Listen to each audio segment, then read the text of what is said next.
എനിക്കത് ഓക്കെ ഫില്ലായി കഴിഞ്ഞാലേ നോക്കിയത് ക്യാപ്ചർ ചെയ്തേക്കാൻ. അപ്പോൾ അതിനെ ഒരു ക്യാമറയിൽ ആ ഒരു ഫോട്ടോ എടുക്കുന്നതിലും എനിക്ക് ഇമ്പോർട്ടൻ്റ് ആണ് ഞാനത് ഫീൽ ചെയ്യുക.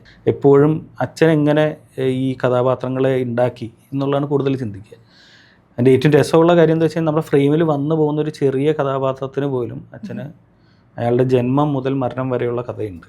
ഞാൻ ഇടയ്ക്ക് ഈ ചെറിയ എന്തെങ്കിലും പ്രോജക്റ്റൊക്കെ വരുമ്പോൾ നമുക്കൊരു ഫിലിമിൽ 3-4 ഷോട്ടിൻ്റെ പരിപാടിയല്ലേ ചെയ്താൽ ആർക്കും ധൈര്യമില്ല. ഇപ്പോൾ ചേട്ടാ എനിക്ക് ഒരു കാര്യം പറയാനുണ്ട്. അപ്പോൾ ആ ഒറ്റ ഷോട്ടിന് വേണ്ടി മാത്രം ഭയങ്കര എക്സാജറേറ്റ് ചെയ്ത് ഇയാളുടെ മുഖത്ത് ഒരു സൈഡിലെ വോംത്തും വേറൊരു സൈഡിലൊരു ഗ്രേയും എക്സാജറേറ്റ് ചെയ്ത് വർക്ക് ചെയ്തിട്ടുണ്ട്. ഇയാൾ ആ കാര്യം പറയുന്ന സീൻ കംപ്ലീറ്റ്ലി ഗ്രേയിലാണ് വെച്ചേക്കുന്നത്. അച്ഛനും എവിടെയോ ഞാൻ എഴുതുന്ന വിഷയങ്ങളിലല്ല ഭാഷയിലൊരു താല്പര്യമുണ്ടായിരുന്നു. അപ്പോൾ പക്ഷേ ഈ പറഞ്ഞ ഇൻറ്റു വിഷ്വൽ വന്നു കഴിഞ്ഞപ്പോൾ ഞാൻ മനഃപൂർവ്വം കുറച്ച് കാലം എഴുത്തിന് മാറ്റി വെച്ചിട്ടുണ്ട്. പക്ഷെ തുറന്നിപ്പോൾ എഴുതണം എന്നുള്ള ആഗ്രഹത്തിലാണ്.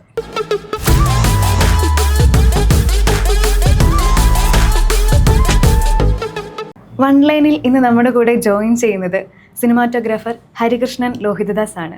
Sir, welcome to one line. ഇപ്പോൾ ധീരനാണ് ലേറ്റസ്റ്റ് ആയിട്ടുള്ള സിനിമകളിൽ ഒന്ന്. അപ്പോൾ ഈ ഒരു പ്രൊജക്റ്റ് വന്നപ്പോൾ ഈ സിനിമ ചെയ്യാൻ വേണ്ടി ഹുക്ക് ചെയ്തിട്ടുള്ള ഒരു കാര്യം ഉണ്ടായിരിക്കുമല്ലോ ആസ് എ സിനിമാറ്റോഗ്രാഫർ, അതെന്തായിരുന്നു? അല്ല, ആസ് എ സിനിമാറ്റോഗ്രാഫർ ധീരനിലേക്ക് വരുമ്പോൾ ഏറ്റവും ഹുക്ക് ചെയ്യാനുള്ള കാരണം സൗഹൃദമാണ്. ദേവദത്ത് ഷാജി ആയിട്ടുള്ള സൗഹൃദമാണ് ഏറ്റവും മെയിനായിട്ടുള്ള കാര്യം. അതിനപ്പുറം ഈ പറയുന്ന പോലെ സബ്ജക്റ്റ് ആദ്യം തൊട്ട് പറയുമ്പോഴേ ഒരു ഇൻട്രസ്റ്റ് ഉണ്ട്. കാരണം ഇതിൻ്റെ ഏറ്റവും ബേസ് ആയിട്ടുള്ള വൺ ലൈൻ സമയം തൊട്ടേ അറിയാം. അല്ലെങ്കിൽ ഈവൻ കൂടുതൽ പറയുകയാണെങ്കിൽ അതിന് മുമ്പ് തൊട്ടേ അറിയാം ഈ സബ്ജക്റ്റ് എന്ന് പറയാം. കാരണം ഇതിലെ കഥാപാത്രങ്ങളെയും ഓരോരുത്തരുടെ ജീവിതവും ഇൻസിഡൻറ്റുകളും പല സമയത്തായിട്ടുള്ള ഞങ്ങളുടെ സംസാരങ്ങളിൽ വന്നേക്കുന്നതാണ്. അപ്പോൾ അതെല്ലാം കൂടെ ഒരു കൂട്ടി ഒരു പ്ലോട്ടിലേക്ക് വരുമ്പോൾ അതിനൊരു ഇൻട്രസ്റ്റ് ആയിരുന്നു. നടന്നൊരു ഇൻസിഡൻറ്റ് ആണ് ധീരൻ എന്നുള്ള. നടന്ന ഒരു ഇൻസിഡൻ്റ് അല്ല, പല ഇൻസിഡൻറ്റുകൾ ചേർത്ത് വെച്ചിട്ട് ഒരു പുതിയ കഥയാണ്. ഓക്കെ. ഇപ്പോൾ ഒരുപാട് വേഴ്സറ്റൈൽ ആയിട്ടുള്ള ആക്ടേഴ്സ് ഇതിൽ അഭിനയിക്കുന്നുണ്ട്. അത് അവരെല്ലാവരും കൂടെ ഒറ്റ ഫ്രെയിം വന്നാൽ അതായിരിക്കും ഈ ഒരു സിനിമ എന്ന് വേണമെങ്കിൽ പറയാം. അപ്പോൾ ഇവരുടെ എല്ലാം പെർഫോമൻസ് ക്യാപ്ചർ ചെയ്തെടുത്തപ്പോൾ എന്തായിരുന്നു ഫീൽ ചെയ്തിട്ടുണ്ടായിരുന്നത്? ക്യാപ്ചർ ചെയ്തെടുക്കുമ്പോൾ അതൊരു പ്രത്യേക ഫീലിംഗ് ആണ്. കാരണം ഇവർ നമ്മൾ തീരെ പ്രതീക്ഷിക്കാത്ത ഒരു ലെവൽ ഓഫ് പെർഫോമൻസ് ആണ് തരുന്നത്. പിന്നെ എന്താ പറയുക, നമ്മൾ പണ്ട് ടി വിയിലോ സ്ക്രീനിലോ കൂടുതൽ കണ്ടേക്കുന്ന ആൾക്കാരെ ഒക്കെ നമ്മുടെ ക്യാമറേൻ്റെ മുമ്പിൽ കിട്ടുമ്പോൾ ഒരു സന്തോഷമുണ്ട്. അതായിരുന്നു. അവരുടെ എല്ലാവരുടെയും ഓരോരുത്തർ എടുത്തെടുത്ത് പറയുകയാണെങ്കിൽ അവരുടെ അഭിനയത്തിൽ ശ്രദ്ധിച്ച കാര്യങ്ങൾ എന്തെങ്കിലും ഉണ്ടോ? അങ്ങനെ അഭിനയത്തിൽ എടുത്തെടുത്ത് പറഞ്ഞു കഴിഞ്ഞാൽ അതൊരു വല്ലാത്ത കുഴപ്പിക്കുന്ന ചോദ്യമാണ്. എന്താ പറയുക, അല്ല, അവർ ഓരോരുത്തരും ഒരു ക്യാരക്ടറെ മനസ്സിലാക്കാൻ എടുക്കുന്ന സമയവും അവർ ചോദിക്കുന്ന ചോദ്യങ്ങളും തന്നെയാണ് ഇൻട്രസ്റ്റിംഗ്. കാരണം ഇവരെല്ലാവരും തിരിച്ച് ചോദ്യം ചോദിക്കുന്ന ആക്ടേഴ്സാണ്. നമ്മളൊരു സാധനം കൊടുത്തു കഴിഞ്ഞാൽ അത് അങ്ങനെ തന്നെ എടുക്കുന്നതിനോടൊപ്പം അവർ തിരിച്ച് എന്തുകൊണ്ടെന്നുള്ള ചോദ്യം ചോദിക്കും എല്ലാവരും. അത് ഭയങ്കര ഇൻട്രസ്റ്റിംഗ് ആയിട്ടുള്ള കാര്യമായിരുന്നു. അപ്പോൾ പലപ്പോൾ നമ്മൾ ഷൂട്ട് ചെയ്യുമ്പോഴും ഒരു ഷോട്ട് വയ്ക്കുമ്പോൾ ലുക്ക് പറയുമ്പോൾ പോലും ചിലപ്പോൾ പറയും ആ ക്യാരക്ടർ ചിലപ്പോൾ അങ്ങോട്ട് നോക്കില്ല എന്നൊക്കെ പറയും. അപ്പോൾ അത് ഇൻട്രസ്റ്റിംഗ് ആയിട്ടുള്ള കാര്യമായിരുന്നു. എക്സ്പീരിയൻസ് ആണ്. പിന്നെ എനിക്ക് ഏറ്റവും വലിയ ഗുണം എന്താണെന്ന് വെച്ച് കഴിഞ്ഞാൽ ഇവരോട് ആരോടും എന്താ പറയുക ഒരു ലൈറ്റ് ക്യാച്ച് ചെയ്യാൻ ഇവിടെ നിൽക്കണം എന്നോ അല്ലാന്നുണ്ടെങ്കിൽ ഫ്രെയിം ഇത്രയാന്നുള്ള കാര്യം ഒന്നും നമ്മളൊന്നും പറയേ വേണ്ട. അതെ, അത് അവർക്കറിയാം. അത് വളരെ പ്ലസ് ആണ്, ഈസി ആയിരുന്നു. കാരണം ഫ്രെയിമിന് പുറത്തേക്ക് പോകുന്ന പ്രശ്നമൊന്നുമില്ല. കറക്റ്റ് ആ ഒരു ക്യാമറയുടെ എവിടെയാണോ എവിടെയാണ് ഈസി ആയിരുന്നു. ഇപ്പോൾ ഡയറക്ടർ ദേവദത്ത് ഷാജി, അപ്പോൾ അദ്ദേഹത്തിന് ഒരു ഡയറക്ടർ വിഷൻ അനുസരിച്ച് ഒരു വിഷ്വൽ ട്രീറ്റ് കൊണ്ടുവരിക എന്നുള്ളത് ഇപ്പോൾ നിങ്ങൾ തമ്മിലുള്ള ഒരു ഡിസ്കഷനിൽ എങ്ങനെയായിരുന്നു വിഷ്വലി എങ്ങനെ ട്രീറ്റ് ചെയ്യണം എന്നായിരുന്നു ഉണ്ടായിരുന്നത്? ധീരൻ എന്താ പറയുക ഒരു ഡിസ്കഷനിൽ കൂടെ തന്നെയാണ് അതിൻ്റെ ഒരു വിഷ്വൽ എങ്ങനെയായിരിക്കണം എന്നുള്ളത് ഞങ്ങൾ തീരുമാനിച്ചിട്ടുണ്ടായിരുന്നു. അപ്പോൾ ദേവദത്തിന് ആദ്യം ഉണ്ടായിരുന്നു. കാരണം ഒരു കോമഡിയാണ് അത്, ഒരു രീതിയിലും എന്താ പറയുക എക്സാജറേറ്റഡോ ഓവറോ ആവണ്ട ആദ്യ ഭാഗത്ത് എന്നുള്ളത് വളരെ ക്ലിയർ ആയിട്ടുണ്ടായിരുന്നൊരു കാര്യം. അത് വളരെ നോർമലായിരിക്കണം. നമുക്ക് സ്ഥിരം ചുറ്റും കാണുന്ന ആളുകളെ കാണുന്ന പോലെ നമ്മൾ നിന്ന് കാണണം. ഒരു പോയിന്റ് നമ്മൾ എടുത്തിട്ട് അവിടെ നിന്ന് അവർ ചെയ്യുന്നത് കാണുക എന്നുള്ളതായിരുന്നു ആദ്യ ഭാഗത്തിനായിട്ട് ഉണ്ടായിരുന്നൊരു ബ്രീഫ്, ഏറ്റവും സിമ്പിളായിട്ടുള്ള ബ്രീഫ്. രണ്ടാം ഭാഗത്തേക്ക് എത്തുമ്പോൾ അതിൽ നിന്ന് സ്വഭാവം കുറച്ച് മാറി ഒരല്പം എക്സാജറേറ്റഡായി ഇവരെ കാണിക്കുക. എന്നാലും ഇവർ റിയലാണെന്ന് തോന്നാം, ഓവർ ദ ടോപ്പ് ആവരുത്. ഇത്രയാണ് ഏറ്റവും ബേസ് ആയിട്ട് പറഞ്ഞാൽ അത് ചെയ്യാൻ പറ്റിയിട്ടുണ്ടെന്നാണ് വിശ്വസിക്കുന്നത്. പിന്നെ ലൊക്കേഷനും ആ ഒരു സ്പേസിനെ മെയിനായിട്ടും ചൂസ് ചെയ്തിട്ടുണ്ടായിരുന്നു എന്ന് പറഞ്ഞിട്ടുണ്ടായിരുന്നു. അപ്പോൾ ആ ഒരു ക്യാരക്ടറിനെ ഇതിലേക്ക് ബ്ലെൻഡ് ചെയ്ത് കൊണ്ടുവരുമ്പം കൂടുതലായിട്ടും സിനിമാറ്റോഗ്രാഫിയിൽ തൻ്റെ ഒരു ഐഡൻറ്റിറ്റി എങ്ങനെ കൊണ്ടുവരാം എന്നായിരുന്നു ചിന്തിച്ചിട്ടുണ്ടായിരുന്നത്? ഞാൻ ഒരുപാട് എൻ്റെ ഒരു ഐഡൻറ്റിറ്റിയെ പറ്റി കൂടുതൽ ചിന്തിച്ചിരുന്നില്ല. പക്ഷേ എനിക്ക് പേഴ്സണലി ഇഷ്ടമുള്ളൊരു കാര്യമാണ് ഈ ചുറ്റുപാടും എന്താണെന്നുള്ളത് ഓൺ സ്ക്രീൻ കുറച്ചുകൂടെ വ്യക്തമായി കാണുക. ഒരു വളരെ ഷാലോ ഫോക്കസിലല്ലാതെ കുറച്ചുകൂടെ വ്യക്തതയോടെ കാണുന്നത് എനിക്ക് ഇഷ്ടമാണ്. അപ്പോൾ പൊതുവേ ഓഡിയൻസിനും ആ ഒരു സ്പേസിനെ ഫീൽ ചെയ്യാൻ പറ്റുക, അങ്ങനെ ഒരു ഫീലിംഗ് കൊടുക്കാൻ പറ്റുകയാണെങ്കിൽ നല്ലതാണ്. അപ്പോൾ അതിനു വേണ്ടി ഞാൻ കുറച്ച് ശ്രമിച്ചിട്ടുണ്ട്. അതുമാത്രമാണ് ഒരു എഡീഷണലി ഈ പടത്തിന് വേണ്ടി കൂടുതൽ ചെയ്തിട്ടുണ്ടോ എന്ന് ചോദിച്ചാൽ ചെയ്തിട്ടുണ്ടാവുക. ഞാൻ ഇൻസ്റ്റാഗ്രാം ചെക്ക് ചെയ്ത സമയത്ത് ഒരുപാട് പിക്ചേഴ്സ് ഞാൻ കണ്ടു. അപ്പോൾ അതിൻ്റെ ക്യാപ്ഷൻസും എന്നെ ഭയങ്കരമായിട്ട് സ്ട്രൈക്ക് ചെയ്തു. കാരണം ആ ഒരു പിക്ചറിൽ നിന്ന് കഥ പറയുന്ന പോലെ എനിക്ക് ഫീൽ ചെയ്തു. അതിനകത്ത് എടുത്തു നോക്കുകയാണെങ്കിൽ ഒരു ഉറുമ്പിങ്ങനെ ഒരു വോളിൽ മറ്റേ പ്ലഗിൻ്റെ അവിടെ ഉറുമ്പിങ്ങനെ ഒരു ഹോളിലേക്ക് കയറുന്ന ഒരു പിക്ചറായിരുന്നു എടുത്തിട്ടുണ്ടായിരുന്നത്. അപ്പോൾ അതിൽ സേഫ് സോൺ അല്ലെങ്കിൽ സേഫ് പ്ലേസ് എന്നുള്ളൊരു ക്യാപ്ഷനായിരുന്നു കൊടുത്തത്. ഞാൻ ചിന്തിച്ചു എന്തുകൊണ്ട് അങ്ങനെ കൊടുത്തു തിങ്ക് ചെയ്ത്. അതുപോലെ ഒരുപാട് എല്ലാ പിക്ചേഴ്സിനും അങ്ങനെ ഒരു ഇത് കൊടുത്തിട്ടുണ്ടായിരുന്നു. അപ്പോൾ ഒരു സിനിമാറ്റോഗ്രഫി എന്നുള്ള ഒരു ഫീൽഡിലേക്ക് വരണം എന്ന് ഡിസൈഡ് ചെയ്ത ഒരു ടൈം എന്തായിരുന്നു? സിനിമാറ്റോഗ്രഫി എന്നുള്ള ഫീൽഡിലേക്ക് വരണം ചിന്തിക്കുന്നത് വളരെ ചെറുപ്പത്തിലാണ്.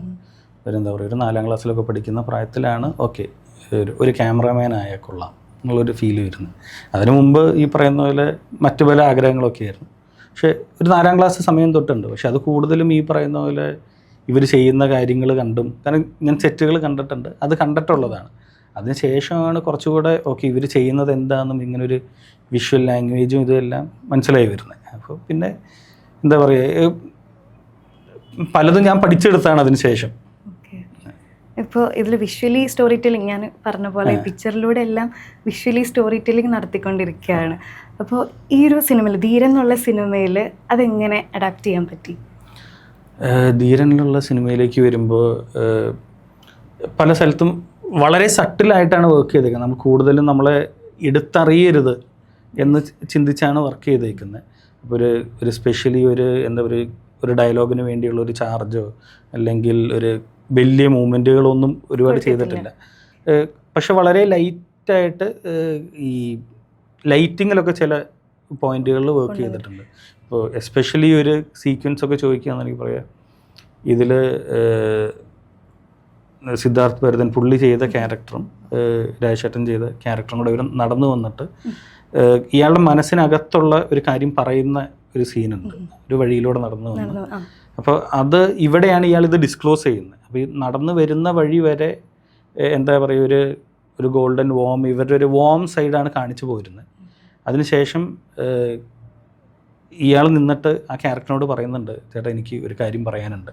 അപ്പോൾ ആ ഒറ്റ ഷോട്ടിന് വേണ്ടി മാത്രം ഭയങ്കര എക്സാജറേറ്റ് ചെയ്ത് ഇയാളുടെ മുഖത്ത് ഒരു സൈഡിലെ വോംത്തും വേറൊരു സൈഡിലൊരു ഗ്രേയും എക്സാജറേറ്റ് ചെയ്ത് വർക്ക് ചെയ്തിട്ടുണ്ട്. ഇയാൾ ആ കാര്യം പറയുന്ന സീൻ കംപ്ലീറ്റ്ലി ഗ്രേയിലാണ് വെച്ചേക്കുന്നത്, ഷൂട്ട് ചെയ്തേക്കുന്നത്. അപ്പോൾ അത് ഈ പറയുന്ന പോലെ ഇയാളുടെ വേറൊരു സൈഡാണ്. അപ്പോൾ അങ്ങനെയുള്ള വളരെ സട്ടിലായിട്ട് ഉള്ള കാര്യങ്ങളാണ് വർക്ക് ചെയ്തിരിക്കുന്നത്. ലൈറ്റിംഗ്, കളർ, അങ്ങനെയുള്ളതിലൊക്കെ വളരെ സട്ടിലായിട്ടുള്ള വർക്കുകൾ ചെയ്തിട്ടുള്ളൂ. അപ്പോൾ അതുപോലെ ലവ് ബൈറ്റ് എന്നുള്ള സോങ്ങിൽ അതിൽ വേറൊരു വാം ടോൺ കൊടുത്തു. അതിലൊരു വേറെ വാം, അതെന്ന് വെച്ച് കഴിഞ്ഞാൽ തീർച്ചയായിട്ടും ബാക്കി പടത്തിൽ നിന്നും വളരെ മാറി നിൽക്കണം ആ ഒരു പോയിന്റ് എന്നുണ്ടായിരുന്നു. ബാക്കിയെല്ലാം വളരെ റിയൽ, നമുക്ക് ഭയങ്കര വിശ്വസനീയമായിട്ടുള്ളൊരു കാര്യമാണ്. ഇത് നടക്കുന്നൊരു കാര്യമാണ്. പക്ഷെ എങ്കിൽ പോലും അതിനൊരു സാധാരണത്വം ഉണ്ടാവരുത് എന്ന് മനഃപൂർവ്വം ലൈറ്റ് വെച്ചത് അറിഞ്ഞോട്ടെ എന്ന് വെച്ച് തന്നെ വർക്ക് ചെയ്തേക്കുന്നതാണ്. ഇപ്പോൾ ഈ ഷൂട്ട് ചെയ്ത സമയത്തൊക്കെ ഇപ്പോൾ ചലഞ്ചിങ് ആയിട്ടുള്ളൊരു എൻവയോൺമെൻറ്റ് ആവാം, ലിമിറ്റഡ് ആയിട്ടുള്ള റിസോഴ്സസ് ആവാം. അപ്പോൾ ഇതിനൊക്കെ എങ്ങനെയായിരുന്നു ഓവർകം ചെയ്തിട്ടുണ്ടായിരുന്നത്? അല്ല, ഇതിനെല്ലാം ഓവർകം ചെയ്യുന്ന ഒരു ടീമായിട്ട് തന്നെയാണ്. ആ ഒരു ടീമായിട്ട് ഇത് വർക്ക് ചെയ്യാം എന്നുള്ള ആഗ്രഹവും ഓരോരുത്തരുടെ എന്താ പറയുക, പലപ്പോഴും ഞാൻ ബ്ലാങ്ക് ആയി പോകുന്ന സമയങ്ങളൊക്കെ ഉണ്ട്. അപ്പോൾ തീർച്ചയായിട്ടും ഈ പറയുന്ന പോലെ നമുക്ക് ത്രൂ ഔട്ട് ഡയറക്ടറുണ്ട് നമ്മളെ ഗൈഡ് ചെയ്യാനായിട്ട്. അപ്പോൾ ദേവദത്ത് പറയും, അല്ലാന്നുണ്ടെങ്കിൽ അസോസിയേറ്റ് പറയും, നമുക്ക് എഡിറ്ററും കൂടെ ഉണ്ടായിരുന്നു, പുള്ളിമറ. ഇപ്പോൾ ഇവരെല്ലാവരും എന്താ പറയുക, നമ്മൾ ബ്ലാങ്ക് ആയി പോകുന്ന സമയത്ത് അത് ഫില്ലിനെ ചെയ്യാനായിട്ട് അവരുണ്ട് തിരിച്ചും. അപ്പോൾ ഒരു ടീം, അതിലുപരി സൗഹൃദം, അതാണ് പലതും നമ്മളെ ഈ ചാലഞ്ചുകളെ ഓവർകം ചെയ്യാനായിട്ട് സഹായിക്കും. അതുപോലെ ക്യാമറ ടീം മെമ്പേഴ്സ് അവരുമായിട്ട് എങ്ങനെയായിരുന്നു കൺവേ ചെയ്തത്? ഞാൻ പൊതുവെ പ്രീ പ്രൊഡക്ഷൻ തൊട്ടേ അവരുമായിട്ട് കൂടെ നിന്ന് വർക്ക് ചെയ്യുന്ന രീതിയിലാണ്. അവരപ്പോൾ പ്രീയിലും അറ്റ്ലീസ്റ്റ് മെയിൻ 1-2 പേരെങ്കിലും എൻ്റെ കൂടെ ഉണ്ടാവും. അപ്പോൾ അവരായിരിക്കും നമുക്കുള്ള വിഷ്വൽ റെഫറൻസുകളും ഇതെല്ലാം എടുക്കുക. പലപ്പോഴും ഈ പറഞ്ഞ വരുന്ന നമ്മൾ എടുത്തു വെച്ചേക്കുന്ന റെഫറൻസ് ആയിരിക്കില്ല അവിടെ ചെല്ലുമ്പോൾ നമുക്ക് വർക്കൗട്ട് ചെയ്യാൻ പറ്റുക. പക്ഷേ എന്താ പറയുക, ഇവർക്കും ഒരു ക്ലാരിറ്റി ഉണ്ടാവും നമ്മൾ എന്താണ് ചെയ്യാൻ നോക്കുന്നതെന്നുള്ളത്. അവർ ആഡ് ഓൺ ചെയ്യും. അപ്പോൾ ചില സമയത്ത് അവരായിരിക്കും എന്ന് പറയുക, ഇല്ല ചേട്ടാ നമുക്ക് ഇവിടെ നിന്ന് വർക്ക് ചെയ്ത് കഴിഞ്ഞാൽ നമ്മൾ വിചാരിച്ച പോലെയായിരിക്കും, അല്ലെങ്കിൽ അതായിരുന്നു നമ്മുടെ ഐഡിയ അവർക്കും അറിയാവുന്നത് വളരെ ഇമ്പോർട്ടൻ്റ് ആയിട്ടുള്ള കാര്യം. നമ്മുടെ ടീമിലുള്ളവർക്ക് നമ്മൾ എന്താ ചെയ്യാൻ പോകുന്നതെന്നുള്ളത് അത് പൊതുവെ പ്രീയിലിരിക്കുന്ന സമയത്ത് വർക്ക് ചെയ്താലേ അത് കിട്ടാൻ ചാൻസ് ഉള്ളൂ. ഓൺ സെറ്റ് മാത്രമാണ് അവർ വരുന്നതെന്നുണ്ടെങ്കിൽ ചിലപ്പോൾ അവർക്ക് മനസ്സിലാവില്ല.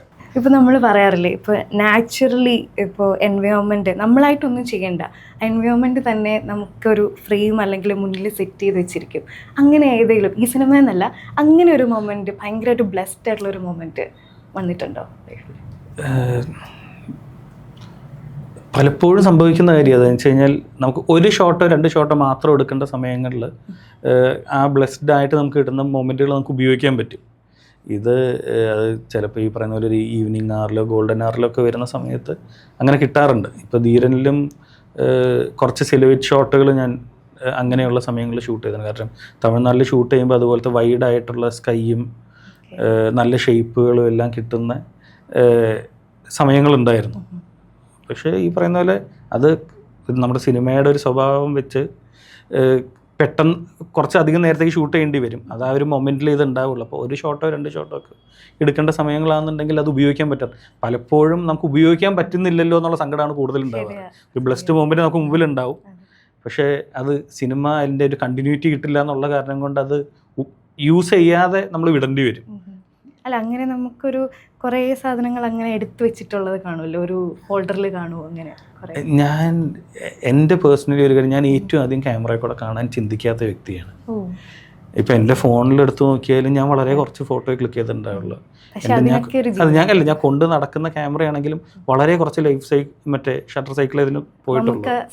അതെ അതെ അതെ, ഒരു Canon 70 കുറേ കാലം മുമ്പുള്ള. പക്ഷെ അത് ഞാൻ എപ്പോഴും ആദ്യം തന്നെ ക്ലിക്ക് ചെയ്യുക എന്നുള്ളതല്ല, എനിക്ക് ഏറ്റവും ആദ്യം അവിടെ ഇരുന്നിട്ട് ഞാനത് ആസ്വദിക്കണം എന്നുള്ളതാണ് ഏറ്റവും ആദ്യത്തെ കാര്യം.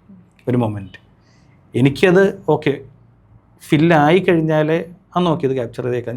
അപ്പോൾ അതിനെ ഒരു ക്യാമറയിൽ ആ ഒരു ഫോട്ടോ എടുക്കുന്നതിലും എനിക്ക് ഇമ്പോർട്ടൻ്റ് ആണ് ഞാനത് ഫീൽ ചെയ്യുക, അതിൽ ഹാപ്പിനെസ് കണ്ടെത്തുക എന്ന് പറയുന്നത്. അപ്പോൾ അത് ചിലപ്പോൾ പിന്നീട് നമുക്കത് റീക്രിയേറ്റ് ചെയ്യാനോ അങ്ങനെ നോക്കാനൊക്കെ പറ്റുമായിരിക്കും. പക്ഷെ അതിലുപരി ആ മൊമെൻറ്റിൽ നമ്മൾ ജീവിക്കണം എന്നുള്ളത് എനിക്ക് ഇമ്പോർട്ടൻ്റ്. ഇപ്പോൾ മലയാളത്തിന് ഒരു കാലഘട്ടത്തിൻ്റെ മുഴുവനും അടയാളപ്പെടുത്തിയ സിനിമകൾ സമ്മാനിച്ച വ്യക്തിയാണ് ലോഹിതദാസ് സാറ്. അപ്പം തനിയാവർത്തനം, കിരീടം, ചെങ്കോല്. ഇപ്പോൾ ഒരു ഇൻ്റർവ്യൂവിൽ ഞാൻ കേട്ടിട്ടുണ്ട് കിരീടത്തിൻ്റെ സ്ക്രിപ്റ്റ് 3 ദിവസം കൊണ്ടാണ് ചെയ്തു തീർത്തിട്ടുണ്ടായിരുന്നത്. അതുപോലെ ഒരുപാട് ഇൻഡെപ്ത് ആയിട്ടുള്ള കഥാപാത്രങ്ങൾ സൃഷ്ടിച്ച വ്യക്തിയാണ്. അപ്പോൾ അച്ഛൻ്റെ സിനിമകൾ, എഴുത്തുകൾ എന്ന് പറയുമ്പോൾ എന്താണ് ശരിക്കും മനസ്സിൽ വരുന്നത്? അച്ഛൻ്റെ എഴുത്തുകൾ എന്ന് പറയുമ്പോൾ പൊതുവെ ഇപ്പോൾ ഇരുന്ന് നോക്കുമ്പോൾ എനിക്ക് ഏറ്റവും അകത്തേക്ക് വരുന്നത് വളരെ ഡീപ്പായിട്ടുള്ള ക്യാരക്ടേഴ്സ് എന്നുള്ളത്.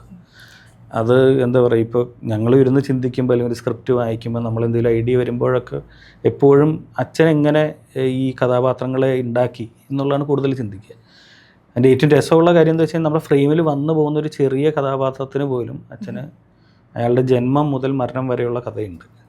നമ്മൾ സ്ക്രീനിൽ വരുന്ന ഒരു സീനിലോ 2 സീനിലോ മാത്രം കാണുന്ന വ്യക്തിയായിരിക്കും. പക്ഷേ അയാൾക്ക് പോലും അയാൾ എവിടെ ജനിച്ചു, എവിടെ വളർന്നു, ആരുടെ കൂടെയായിരുന്നു, എങ്ങനെ ജീവിച്ചു വന്നു, എന്തായിരുന്നിട്ട് ജീവിതം, ഈ സിനിമയിലുള്ള ഭാഗം, ഇത് കഴിഞ്ഞിട്ട് ഇവരുടെ ജീവിതം എങ്ങടാ പോകാൻ പോകുന്നത്, അങ്ങനെ ആ ക്യാരക്ടറിന് ഒരു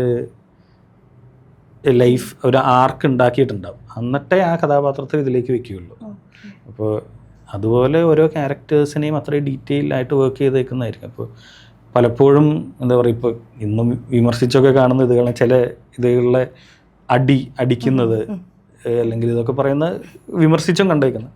പക്ഷെ അന്നത്തെ കാലത്ത് അയാൾ ജീവിക്കുമ്പോൾ ആ ക്യാരക്ടർ എന്ത് ചെയ്യുന്നുള്ളതാണ്, അതൊരു വ്യക്തി എന്ത് പറയും, എന്ത് ചെയ്യുന്നുള്ളതല്ല, ആ ക്യാരക്ടറിൻ്റെ ജീവിത ശൈലിയും ഇതെല്ലാം വെച്ച് അയാളുടെ എത്തിക്സ് എന്താണെന്നുള്ളതും വെച്ച് സംഭവിക്കുന്നത്. അപ്പോൾ ക്യാരക്ടേഴ്സാണ് ഏറ്റവും സ്ട്രോങ് ആയിട്ട് തോന്നുന്ന കാര്യം.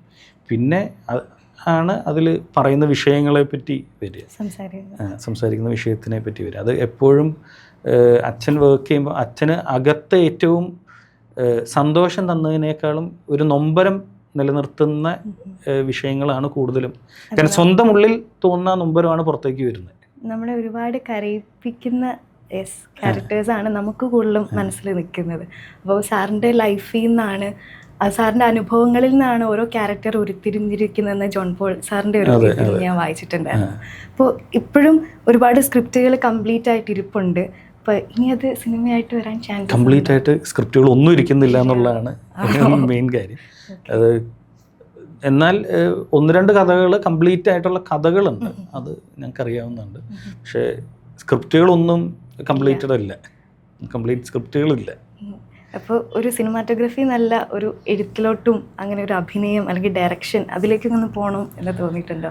ഈ പറയുന്ന പോലെ അഭിനയം ഇടയ്ക്ക് ഒരു ഫീൽ ഉണ്ടായിരുന്നു. അതെന്ന് വെച്ച് കഴിഞ്ഞാൽ ഈ സിനിമാറ്റോഗ്രഫിന്ന് മാത്രം ചിന്തിച്ച് വന്ന് ഒരു പോയിന്റ് എത്തിക്കഴിഞ്ഞപ്പോൾ നമുക്ക് സയൻസ് ഗ്രൂപ്പ് പഠിക്കണം എന്നാലേ സിനിമാറ്റോഗ്രഫിയിലേക്ക് പോകാൻ പറ്റുള്ളൂ എന്ന് പെട്ടെന്നൊരു ഇത് വന്നു.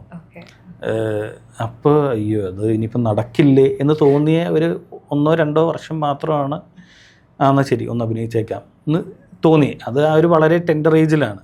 അതിനുശേഷം പിന്നെ സിനിമാറ്റോഗ്രഫി തന്നെയായിരുന്നു. പക്ഷേ എഴുത്ത് തീർച്ചയായിട്ടും ഉണ്ടാവും. അത് എൻ്റെ ഉള്ളിൽ കൂടുതലുണ്ടായിരുന്നത് അതാണ്. കാരണം സ്കൂൾ കാലങ്ങൾ തൊട്ടേ ഞാൻ ചെറിയ എന്തെങ്കിലുമൊക്കെ എഴുതുമായിരുന്നു, അച്ഛനെ കാണിക്കുകയൊക്കെ ചെയ്യാറുണ്ട്. ഇൻഫാക്റ്റ് അച്ഛനും എവിടെയോ ഞാൻ എഴുതുന്ന വിഷയങ്ങളിലല്ല ഭാഷയിലൊരു താല്പര്യം ഉണ്ടായിരുന്നു. അപ്പോൾ പക്ഷേ ഈ പറഞ്ഞ ഇൻറ്റു വിഷ്വൽ വന്നു കഴിഞ്ഞപ്പോൾ ഞാൻ മനഃപൂർവ്വം കുറച്ച് കാലം എഴുത്തിന് മാറ്റി വെച്ചിട്ടുണ്ട്. പക്ഷെ തുറന്നിപ്പോൾ എഴുതണം എന്നുള്ള ആഗ്രഹത്തിലാണ്. നമുക്ക് വേണം നല്ല കൃതികൾ. അപ്പോൾ ഞാൻ അഭിനയത്തിൻ്റെ കാര്യം പറഞ്ഞപ്പോഴാണ് വീണ്ടും ചില വീട്ടുകാര്യങ്ങൾ എന്ന സിനിമയിൽ ലോഹിത സാർ അഭിനയിച്ചിട്ടുണ്ട്. അപ്പോൾ അതിൽ 2 കുട്ടികളിൽ ഞങ്ങൾ തന്നെയാണ്, ഞാനും അനിയനും തന്നെയാണ്. അമ്മയുണ്ടായിരുന്നു. ആ ഒരു മൊമെന്റ് ഓർക്കുന്നുണ്ട് അന്ന് ആ ഷൂട്ട് ചെയ്ത സമയത്ത്? ഓർമ്മകൾ മൊമെന്റ് ഓർക്കുന്നുണ്ട്. കാരണം ഞങ്ങൾക്ക് വളരെ പരിചിതമായ സ്ഥലത്താണ് അത് ഷൂട്ട് ചെയ്യുന്നത്. കാരണം അവിടെ ലക്കിടിയിൽ വീടിനടുത്ത് തന്നെ കുറച്ച് നീങ്ങിയിട്ടുള്ളൊരു സ്ഥലത്താണ് അത് ഷൂട്ട് ചെയ്യുന്നത്. അമ്മയ്ക്കന്ന് വയ്യാത്തൊരു ദിവസമാണ്, ഈ ഫുഡ് പോയ്സൺ എന്തോ ആയിട്ട് ഇരിക്കുന്ന ദിവസമാണ്. അമ്മേനെ നിർബന്ധിച്ച് അച്ഛൻ വിളിച്ചുകൊണ്ട് പോകുന്നത്. അങ്ങനെ അല്ലാന്നുണ്ടെങ്കിൽ വേറെ ആരെങ്കിലും വെച്ച് അഭിനയിപ്പിക്കും എന്നൊക്കെ പറഞ്ഞ് ഗതിയായിട്ട് അമ്മ വരുന്ന ദിവസമാണ്. ഞങ്ങളും ചെന്നിരുന്നു. ജസ്റ്റ് എന്താ പറയുക, ഒരു അന്ന് എന്നെയാണ് രണ്ടാമതൊക്കെ ഒരു സ്പാനർ എടുത്ത് കൊടുക്കുന്നതിന് എന്നെ ഉപയോഗിച്ച്. അത് അല്ലാതെ വേറൊന്നും കൊണ്ടല്ല. കാരണം അനിയൻ ഇതിനു മുമ്പ് അഭിനയിച്ചിട്ടുണ്ട്. ഞാൻ സല്ലാബ് എന്ന് പറയുന്ന സിനിമയിൽ ബിന്ദു പണിക്കരുടെ മകനായിട്ടുള്ള ത്രൂ ഔട്ട് ക്യാരക്ടർ അവൻ അഭിനയിച്ചേക്കുന്നത് ഞാൻ ഒറ്റ ഷോട്ടിലുണ്ട് അതിൽ. അപ്പോൾ പിന്നെ ഒരു ഇത് വന്നു കഴിഞ്ഞപ്പോൾ ഓക്കെ നിനക്കൊരു 2 ഷോട്ട് ഇരുന്നോട്ടെ എന്നുള്ള ലെവലിലാണ്. ഇപ്പോൾ നമ്മളിപ്പോൾ ഡിജിറ്റലിലാണല്ലോ ഷൂട്ട് ചെയ്യുന്നത്. അപ്പോൾ പണ്ടൊക്കെ എന്ന് പറയുമ്പോൾ ഫിലിമിലായിരുന്നു ഷൂട്ട് ചെയ്തിട്ടുണ്ടായിരുന്നത്. ഇനി ഫ്യൂച്ചറിലേക്ക് അങ്ങനെ ഫിലിമിൽ ഷൂട്ട് ചെയ്യണം എന്നുള്ളൊരു ആഗ്രഹമുണ്ടോ? ഫിലിമിൽ ഷൂട്ട് ചെയ്യണമെന്ന് കാര്യമായിട്ട് ആഗ്രഹം. ഞാൻ പഠിച്ചത് ഫിലിമിലാണ് ഞാൻ പഠിച്ചേക്കുന്നത്. LV പ്രസാദിൽ പഠിച്ചപ്പോൾ ഞങ്ങൾ അവിടുത്തെ ലാസ്റ്റ് ഫിലിം ബാച്ചാണ്. ഞാൻ പഠിച്ചത് ഫിലിമിലാണ്. തീർച്ചയായിട്ടും അതുകൊണ്ട് തന്നെ ആ ഒരു എന്താ പറയുക, ഫിലിം ഓടുമ്പോഴുള്ള ആ സൗണ്ടിനോടും അല്ലെങ്കിൽ പിന്നെ പ്ലസ് അതിൻ്റെ ഒരു നാച്ചുറൽ ക്വാളിറ്റിയോടൊക്കെ ഭയങ്കര താല്പര്യമുണ്ട്. എന്തെങ്കിലും പറ്റുക എന്നുണ്ടെങ്കിൽ ഞാൻ ഇടയ്ക്ക് ഈ ചെറിയ എന്തെങ്കിലും പ്രോജക്റ്റൊക്കെ വരുമ്പോൾ നമുക്കൊരു ഫിലിമിൽ 3-4 ഷോട്ടിൻ്റെ പരിപാടിയല്ലേ ചെയ്താലും. പക്ഷേ ആർക്കും ധൈര്യമില്ല ഇപ്പോൾ. അതും നമുക്ക് ഭയങ്കര എക്സ്പെൻസീവ് ആണ്. ഇപ്പോൾ പിന്നെ ആക്ടേഴ്സിനാണെങ്കിലും അഭിനയിക്കുമ്പോൾ ഒരു ടേക്ക് പിന്നെ ഇത് വരും.